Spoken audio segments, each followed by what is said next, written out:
जनता party के इशारों पर सरकारी एजेंसियां ये काम कर रही हैं, तो कहीं ना कहीं आप ये देखेंगे कि ये माहौल बनाया भी जा रहा है। माहौल क्यों? क्योंकि चुनाव नज़दीक आ गए हैं। लोकसभा चुनाव की बात भी चुनाव होता है कि धर्म की राजनीति शुरू हो जाती है, आपस में लड़वाने की राजनीति शुरू हो जाती है, यहाँ पर भ्रष्टाचार के मामले उजागर हो जाते हैं, कई साल पुराने मामले। क्योंकि बहुत महीनों से वो जेल में है। संजय सिंह की भी लगातार रिमांड बढ़ती जा रही है। एक नया मामला चंडीगढ़ से उनके ऊपर।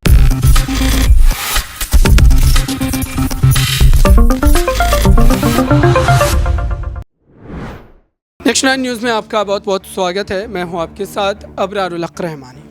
सियासी पंचनामा में बात करेंगे आम आदमी पार्टी पर चल रही उन तमाम बड़ी कार्रवाइयों की, जिसको लेकर के ये माना जा रहा है कि देश की राजनीति में 24 से पहले जो एक माहौल तैयार हो रहा है, दरअसल इसी बेस पर 24 के चुनाव में जो है विपक्ष और सत्ता पक्ष एक दूसरे पर आरोप लगाते नजर आएंगे।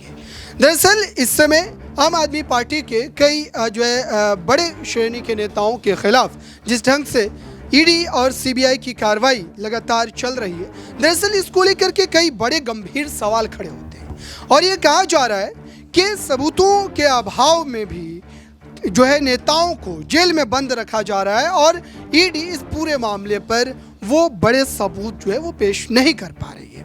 लेकिन इससे पहले कि हम आगे बढ़े, आपको एक तरीके से बयान अरविंद केजरीवाल का आया था वो भी बता देते हैं। अरविंद केजरीवाल ने जो है कार्यकर्ता सम्मेलन में अपने पक्ष को रखते हुए कई सारी बातें रखी और ये भी कहा कि अगर उन्हें जेल से सरकार चलाने की ज़रूरत पड़ी तो वो इसके लिए भी तैयार है और इसके लिए वो जनता से भी इस पर राय मांगेंगे और पूछेंगे क्या वो जेल से सरकार चलाएं या फिर अपने इस्तीफेनामे को सौंप दें। और साथ ही उन्होंने कड़े शब्दों का भी इस्तेमाल किया और ये कहा कि वो अपने इस्तीफा को जो है कहीं ना कहीं जूते की नोक पर रखते हैं। तो इस तरीके की बातों का कहना दर्शाता है कि ईडी, सीबीआई और वर्सेस आम आदमी पार्टी की जो लड़ाई है वो और ज़्यादा गंभीर रूप इख्तियार कर सकती है।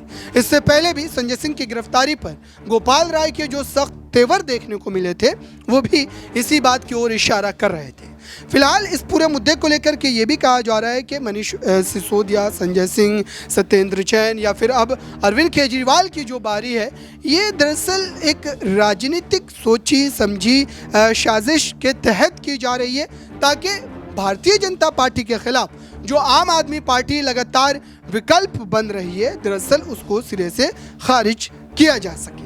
हालांकि इसको अगर आप और ज़्यादा राजनीतिक गहराइयों में जाकर समझने की कोशिश करते हैं तो बिल्कुल ये स्पष्ट नज़र आता है कि आम आदमी पार्टी ने बीते जो है 8-10 वर्षों में जो लगातार राजनीति में अपनी एक छाप, अपने एक स्थान को बनाया है, दरअसल इसकी वजह से कई बड़ी राजनीतिक पार्टियां, राष्ट्रीय स्तर की पार्टियां जो है वो लगातार खौफजदा है। लेकिन उसके बावजूद भी एक जो बड़ी लड़ाई अब 24 की होने वाली है और दरअसल इसको लेकर के माना जा रहा है कि अरविंद केजरीवाल ने जो इंडिया गठबंधन के साथ जाने का फैसला किया और दरअसल इस फैसले से सबसे ज़्यादा अगर आहत कोई हुआ तो वो भारतीय जनता पार्टी, क्योंकि बीजेपी ये चाह रही थी कि अगर अरविंद केजरीवाल अकेले अपने दम पर तने-तना चुनावी मैदान में उतरते हैं तो जाहिर सी बात है कि इसका उन तमाम विपक्षी गठजोड़ को जो है एक बड़ा नुकसान पहुंचेगा जो समाजवादी पार्टी, कांग्रेस, एनसीपी, शिवसेना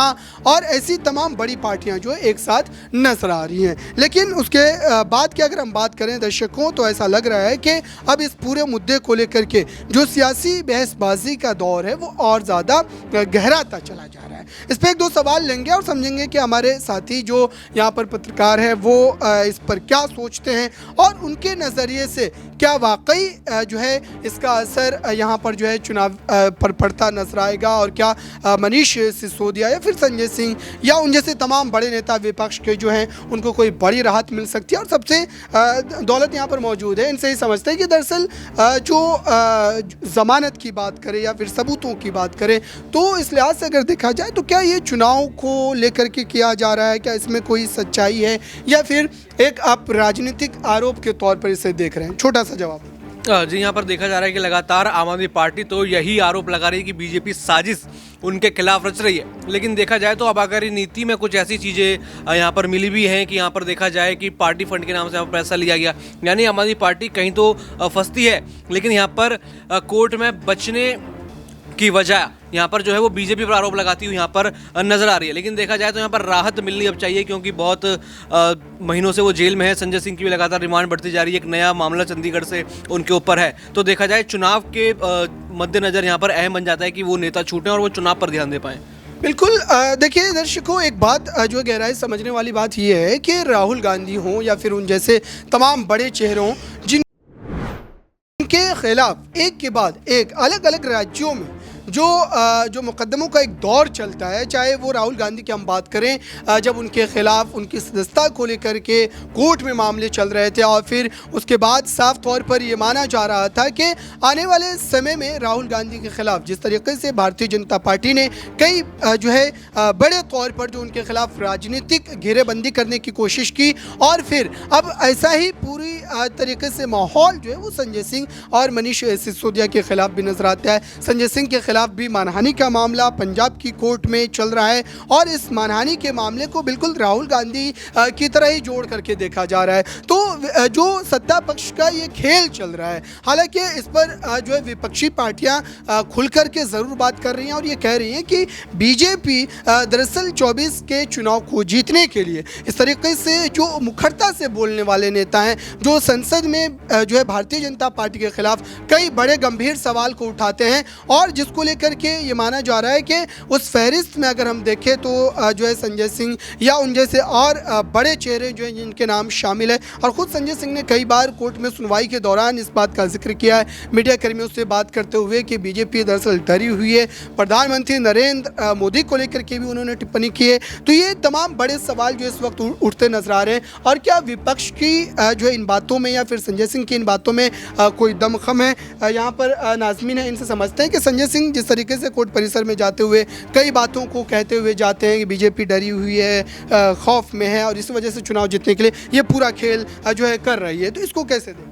देखिए, संजय सिंह ने जिस तरीके शब्दों का इस्तेमाल किया है कोर्ट के बाहर, चाहे अमृतसर कोर्ट जाने वाली बात हो या फिर दिल्ली राउस एवेन्यू कोर्ट की बात हो, हमेशा से सिर्फ वो ये जिक्र करते हुए नजर आए हैं कि हम डरने वाले नहीं हैं, ये फर्जी मुकदमा है, जानबूझकर भारतीय जनता पार्टी के इशारों पर सरकारी एजेंसियां ये काम कर रही हैं। तो कहीं ना कहीं आप ये देखेंगे कि ये माहौल बनाया भी जा रहा है। माहौल क्यों? क्योंकि चुनाव नज़दीक आ गए हैं। लोकसभा चुनाव की बात करें तो आने ही वाला है, विधानसभा चुनाव तो आप देख ही रहे हैं कि चल रहा है। तो ऐसे में आम आदमी पार्टी की बात करें तो यहाँ पर वो एक बड़ा चेहरा बनते हुए नजर आ रहे हैं, अरविंद केजरीवाल। उनकी पार्टी यहाँ पर भारतीय जनता पार्टी को चुनौती देती हुई नजर ना आए, इसलिए यहाँ पर ये सारी चीज़ें करवाई जा रही हैं।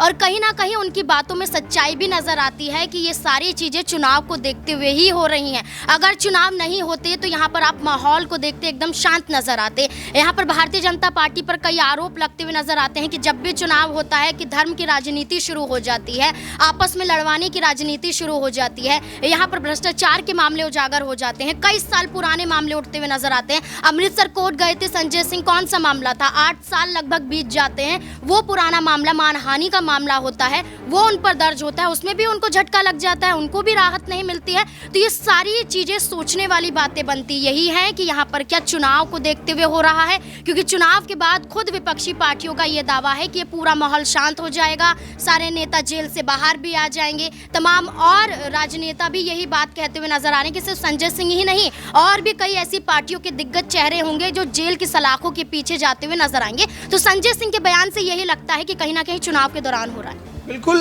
संजय सिंह अपने पक्ष को ज़रूर रख रहे हैं, लेकिन इतनी सच्चाई ज़रूर है कि जो पुराने मामले हैं उनको जो है ला करके इस समय जो है उस पर कहीं ना कहीं कार्रवाई की जा रही है। अगर इसकी हम चर्चा कर रहे हैं तो हमें याद है कि जब जो संजय राउत के खिलाफ कार्रवाई हुई थी भूमि पात्रा चौल विवाद में, तो वो लगभग 17 साल पुराना मामला था। तो इसको आप इस तरीके से जोड़ करके भी देख सकते हैं। फिलहाल अब देखना ये है कि मनीष सिसोदिया और संजय सिंह के खिलाफ जो लगातार ईडी दावे कर रही है, कोर्ट के भीतर तमाम अपने पक्षों को रख रही है, उसको कोर्ट कितनी संजीदगी से लेता है, और क्या वाकई मनीष सिसोदिया को कोई बड़ी राहत मिलती नजर आती है आने वाले दिनों में। फिलहाल इस खास रिपोर्ट में बस इतना ही। जुड़े रहें बड़ी खबरों के लिए नेक्शन न्यूज़ के साथ।